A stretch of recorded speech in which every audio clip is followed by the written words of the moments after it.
हो सकता है आप लोग 65-70 के भी न हुए हों, और इसीलिए मैं ये मान के चलता हूं कि आप सब मेरे सब साथी हैं, हम साथी हैं। आप लोगों की आयु 60 वर्ष हुई से पहले आप निश्चित रूप से एक परिवार का पालन पोषण जब कर रहे थे तो आपके ऊपर जिम्मेवारियां थी, आप निभा रहे थे। जैसे ही आप 60 वर्ष के हुए हैं तो निश्चित रूप से मन में कुछ तकलीफों का एहसास भी होना शुरू हो जाता है। आपका अपना परिवार है, बेटे बेटियां, बहुएं हैं, दामाद हैं, भाई बहन हैं, वो एक परिवार है। लेकिन जब मैं आप सबको देखता हूं तो मुझे भी आभास होता है कि मैं भी एक परिवार रखता हूं, लेकिन मैंने अपने उस छोटे दायरे में कभी परिवार को नहीं माना। मैंने माना है कि पूरे हरियाणा की जनता, 2,87,00,000 लोग, लगभग 72 लाख परिवार, ये सब मेरा परिवार है। और इस नाते से आप मेरे परिवार के साथी हैं, मेरे भाई बहन हैं। अब आपकी तकलीफ जब बढ़ती है तो उस तकलीफ को मैं भी महसूस करता हूं कि किस प्रकार की तकलीफें 60 वर्ष की आयु के बाद हो जाती हैं। इन तकलीफों को दूर करने के लिए हमने एक प्रोग्राम तो बहुत शुरू किए हैं, परिवार के नाते भी, व्यक्ति के नाते भी। साथ ही एक बात जो हमको सबको स्मरण है कि कुछ वर्ष पहले हरियाणा के अंदर ऐसे परिवारों के लिए, ऐसे व्यक्तियों के लिए जिनकी आयु 60 वर्ष से ऊपर हो जाती है, उनको एक सम्मान निधि के नाते भी योजना शुरू की थी। और वो योजना शायद 100 रुपए के आसपास से शुरू हुई थी। समय बढ़ते बढ़ते उसमें बढ़ोतरी हुई और मुझे ध्यान है कि जब 2014 में हम लोगों ने सरकार संभाली तो उस समय ये पेंशन 1,000 रुपया मासिक थी। हमें लगा कि इसमें बहुत कमी है, इसको बढ़ाना चाहिए। लगातार हर वर्ष 200 रुपए, 250 रुपए, 200 रुपए, इस नाते से बढ़ाते बढ़ाते, और अभी 1 अप्रैल अगला जो 2023 का महीना शुरू होने वाला है, उस समय ये हमारी जो पेंशन है, जो सम्मान निधि है, ये 2,750 रुपए हो जाएगी। कहां 1,000 रुपया, कहां 2,750 रुपया। अब इस नाते से हम अपने प्रदेश के लगभग 18.5 लाख बुजुर्गों को ये हर महीने राशि पहुंचाते हैं। 460 करोड़ रुपए से ऊपर ये राशि हर महीने पहुंचती है। जब ये क्रम चलता हुआ हमने वर्षों तक देखा, एक बात और ध्यान में आई कि ऐसे सब बुजुर्गों को अपनी जब 60 वर्ष होने के बाद नई पेंशन बनानी पड़ती है तो उनको दफ्तरों के चक्कर काटने पड़ते हैं, दरखास्त लेकर के अपनी दस्तावेजों की फाइल बनानी पड़ती है, और फिर धक्के खा खा करके भी उनकी महीनों वर्षों तक पेंशन ही नहीं बनती है। कभी उनका सिफारिशी कोई नहीं मिलता उनको। बहुत से लोग बीच में एजेंट खड़े हो जाते हैं। उस नाते से एक तकलीफें, एक धक्के जो खाने पड़ते थे, ये एहसास जब हमको हुआ तो हमें लगा कि ये बहुत ही एक अन्यायपूर्ण एक व्यवस्था है, इसको बदलना चाहिए। हमने इसमें बदल करके जब परिवार पहचान पत्र बनाया और हर परिवार का डाटा ये हमारे पास आ गया, तो उस परिवार के डाटा के अंतर्गत हमको पता लगा कि कितने ऐसे व्यक्ति हैं जो कब 60 वर्ष के होने वाले हैं, आयु के हिसाब से उसकी जानकारी हमें तुरंत मिलने लग गई। अब 2 ही कंडीशन है किसी भी बुजुर्ग की वो पेंशन शुरू हो, या तो व्यक्ति 60 वर्ष का हो गया है, और या फिर जो 60 वर्ष का हुआ है वो दोनों पति पत्नी की आय ये 2 लाख रुपए से कम होनी चाहिए। जब ये 2 लाख रुपए की बात आई तभी भी ध्यान में आया कि यार 2 लाख रुपए कम नहीं है, हमें लगा 2 लाख रुपया ये कम है। तो इस अगले महीने से हमने इस आय को भी बढ़ा करके 2 से 3 लाख रुपया कर दिया है, और इस 3 लाख के करने के बाद बहुत से लोग इसमें नए और जुड़ गए हैं। तब ये भी व्यवस्था बनाई कि जिस महीने में 60 वर्ष का व्यक्ति हो जाए उसको तुरंत अगले महीने से अपने आप पेंशन शुरू हो जाए। मात्र एक कागज पर आपको साइन करना होगा। कोई भी सरकारी कर्मचारी आपके यहां आपकी सहमति लेगा, क्योंकि सहमति लेनी भी आवश्यक है। बहुत लोगों ने ऐसे भी जो हमको मिले हैं जिन्होंने कहा था शुरू में जब व्यवस्था शुरू हुई कि हमको तो पेंशन की जरूरत नहीं है, इसलिए हम कहेंगे तो ही तो पेंशन देनी होगी। इस नाते से हमको ये भी लगा कि ऐसे बहुत से लोग हैं जो शायद ऐसे अवस्था के बाद भी उनको लगता है कि इस पेंशन का सरकार के ऊपर बोझ न डाला जाए, तो अपनी असहमति भी प्रकट करते हैं। उसी में से व्यवस्था निकली कि एक बार 60 वर्ष का होते ही एक सहमति पत्र पर हस्ताक्षर जरूर लेने चाहिए। तो हमने लेने शुरू किए हैं। 1 ही महीने के अंदर अंदर वो सहमति पत्र के साइन भी हम कराते हैं, और उसके बाद उन लोगों से जो सहमति पत्र देते हैं अपने आप ही, और ये जो पेंशन है ये जाना शुरू हो जाता है।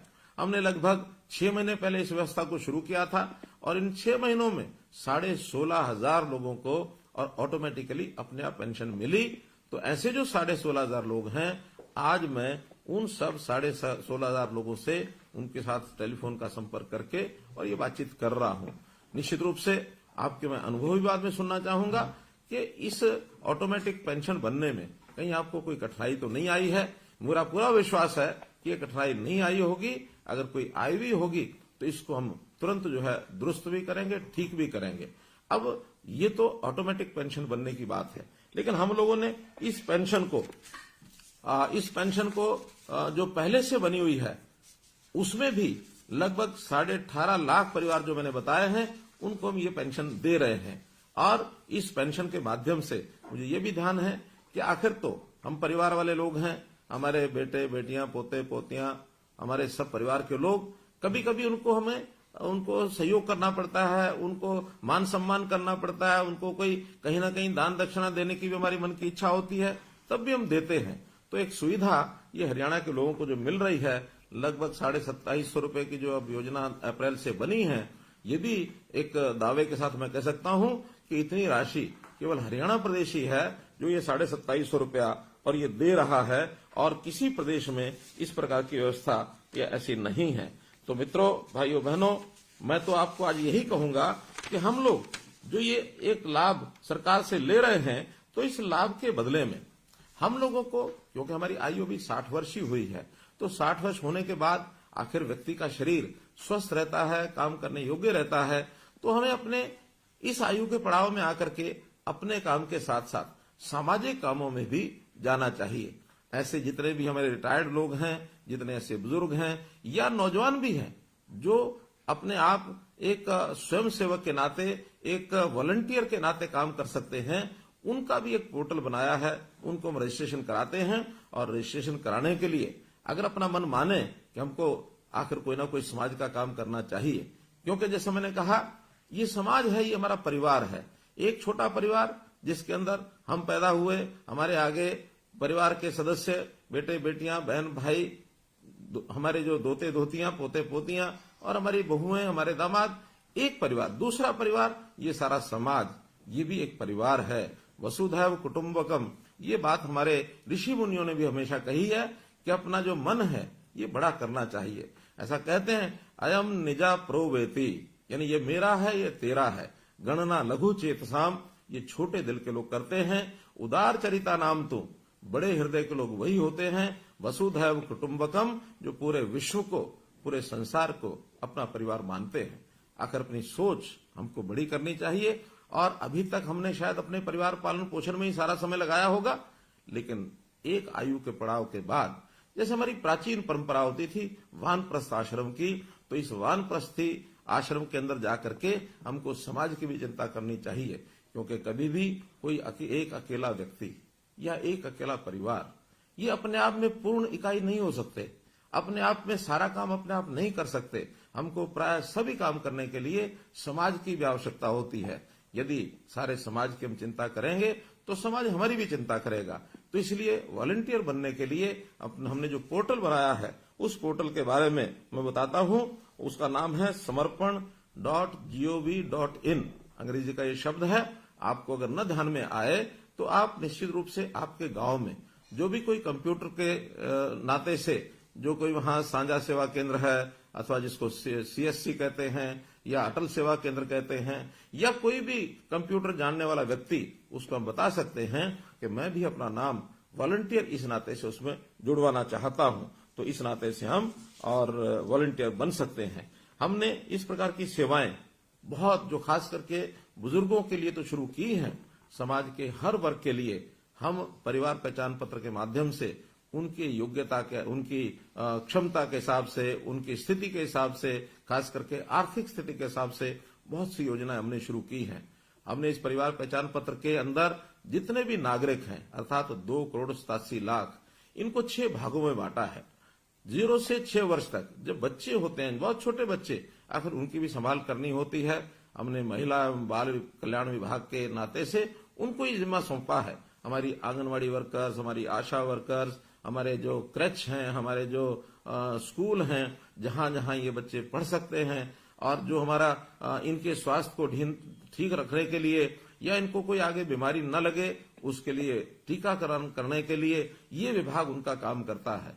ऐसे ही 6 वर्ष से लेकर के और 16-18 वर्ष तक ये जो एक हमारे बालक परिवारों के, इनको स्कूल शिक्षा का जो विभाग है वो इनकी चिंता करता है कि ये सब बालक पढ़ने के लिए जाएं।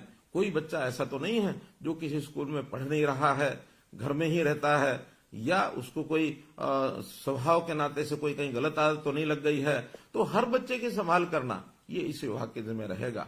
18 से लेकर के 25 वर्ष तक हमारा जो उच्चतर शिक्षा विभाग है, जो उच्चतर शिक्षा में चाहे हमारी यूनिवर्सिटीज हैं, चाहे हमारे कॉलेजेस हैं, ये जो विभाग इन 18 से 25 वर्ष वालों की चिंता करेगा।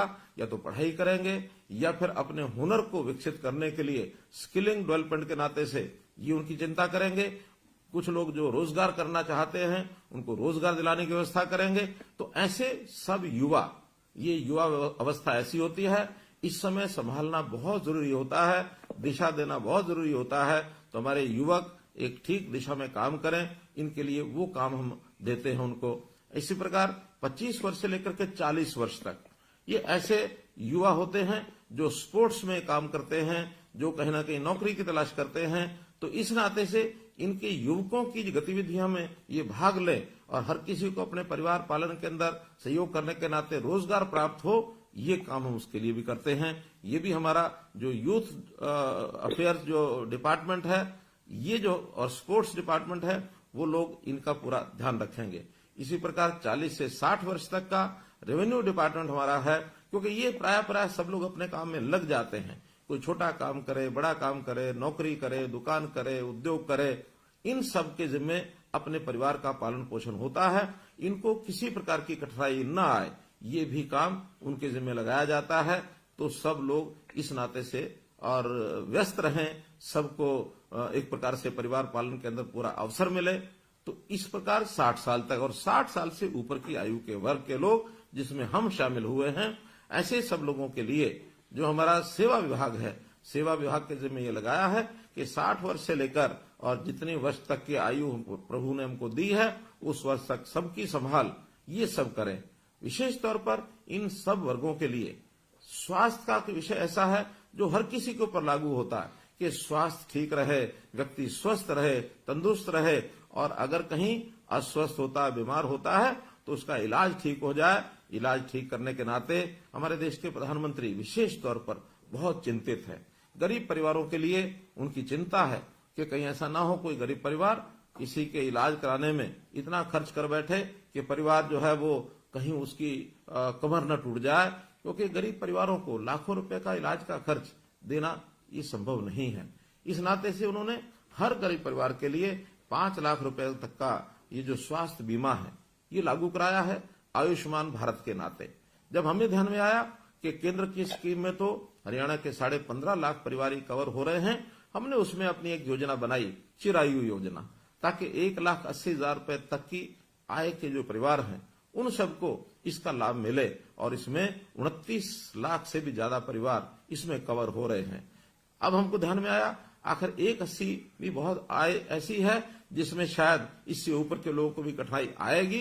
तो इस वर्ष के बजट में हमने इस आय को बढ़ा करके 3 लाख रुपया प्रति परिवार ये आय रख करके और थोड़े से पैसे लेकर, थोड़े पैसे यानी 125 रुपया महीना अर्थात 1500 रुपया साल, इतना पैसा लेकर के भी उनकी जो स्वास्थ्य बीमा योजना उनको भी इसको ऑफर किया है ताकि वो इसको ले सके और परिवार के इस खर्च को बचा सके।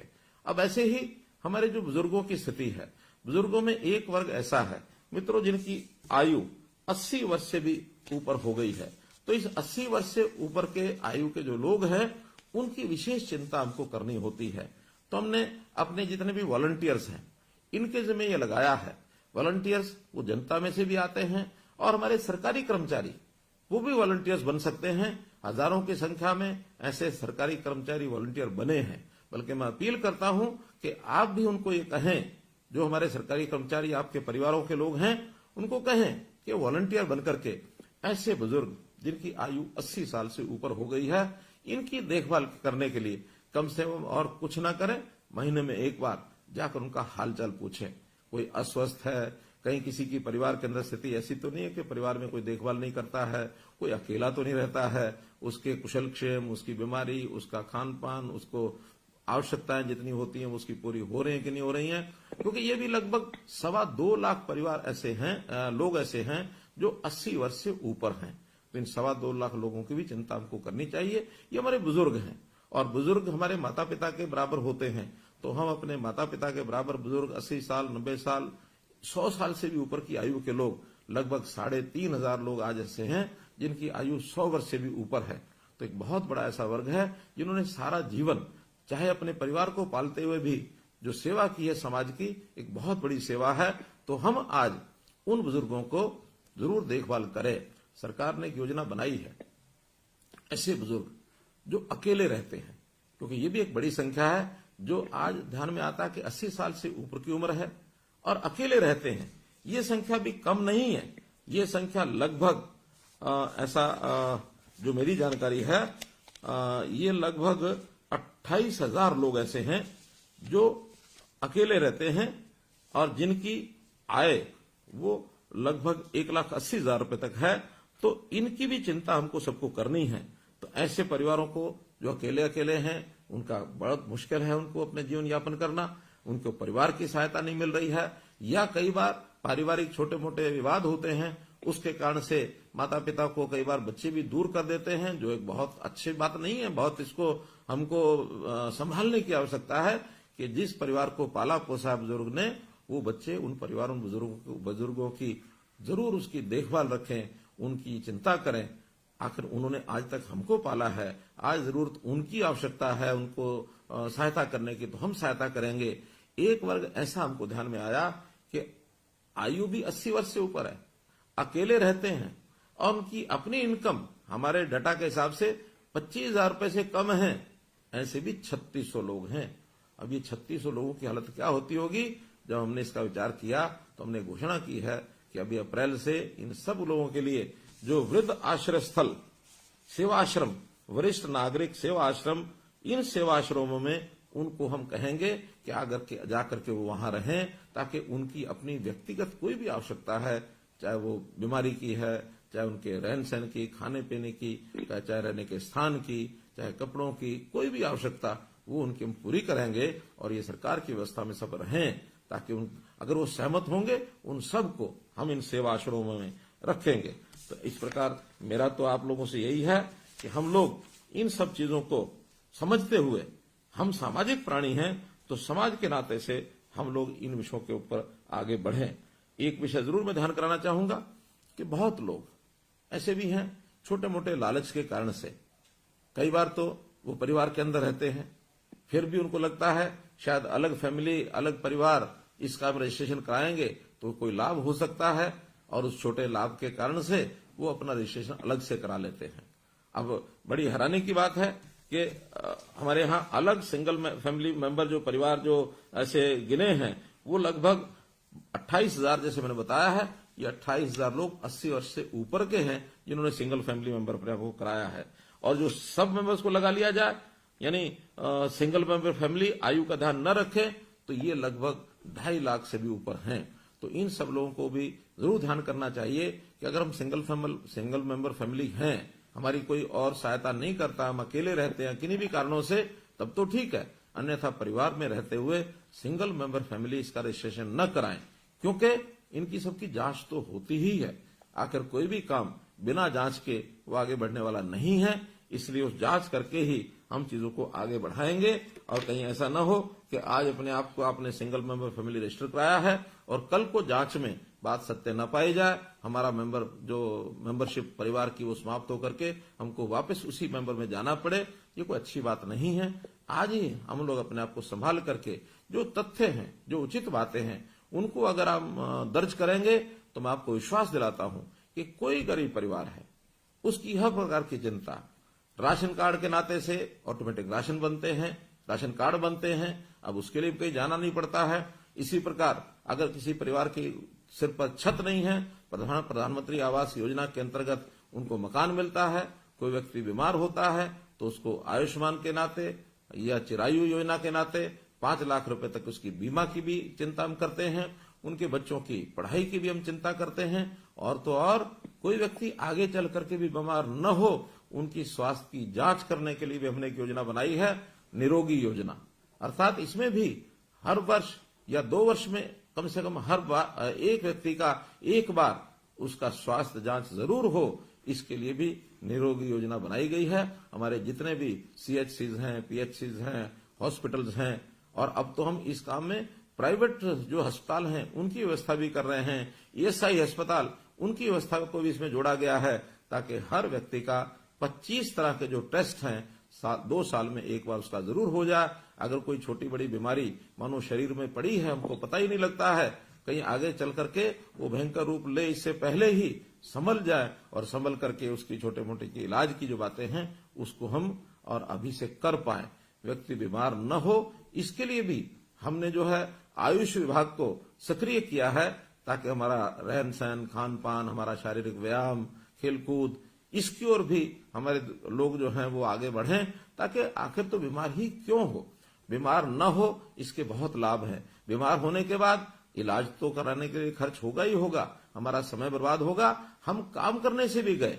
मानो अगर 1 महीना इलाज के लिए हमको लगाना पड़ता है, तो 1 महीना आखिर काम का जो नुकसान है, हमारा अपना भी नुकसान है, परिवार का भी है, देश का भी है। इसलिए स्वस्थ रहें, अस्वस्थ न हो, इस पर भी हम पूरी योजनाएं बना रहे हैं। तो मित्रों, आज जो है इस नाते से मैंने उन्हीं बंधुओं से बातचीत की है जिन लोगों की पेंशन की नई योजना बनाई हमने, ओल्ड एज पेंशन, वृद्ध अवस्था पेंशन, इसके नाते जिनको ऑटोमेटिकली